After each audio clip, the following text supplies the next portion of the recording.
राज्यात तीव्र उष्णतेची लाट येण्याची शक्यता व्यक्त करण्यात आली असून 29 एप्रिल ते 12 मे या कालावधीत तापमानात मोठी वाढ होण्याचा अंदाज वर्तवण्यात आला आहे.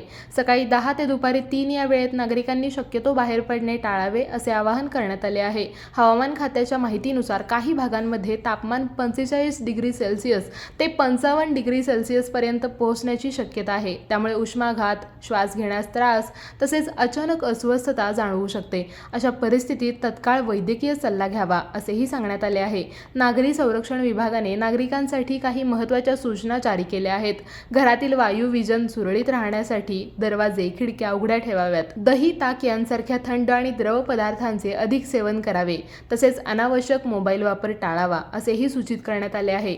गाड्यांमध्ये गॅसची उपकरणे, लायटर, कार्बनयुक्त पेये, सुगंधी पदार्थ किंवा बॅटरी ठेवू नयेत. वाहनाच्या खिडक्या किंचित उघड्या ठेवून हवा खेळती राहील याची काळजी घ्यावी. शक्यतो सकाळच्या वेळेत प्रवास टाळावा आणि इंधन भरणे संध्याकाळी करावे असा सल्ला देण्यात आला आहे. याशिवाय उष्णतेपासून बचावासाठी भरपूर पाणी पिणे, गॅस सिलेंडर उन्हात न ठेवणे, विजेचा अनावश्यक वापर टाळणे आणि एसीचा वापर आवश्यकतेनुसारच करणे गरजेचे आहे.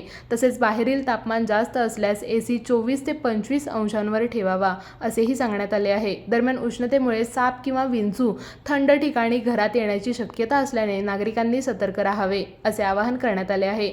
प्रशासनाने नागरिकांना विनंती केली आहे की सकाळी 10 ते दुपारी 3 या वेळेत थेट सूर्यप्रकाश टाळावा आणि आवश्यक ती काळजी घेऊन स्वतःसह कुटुंबियांचे रक्षण करावे.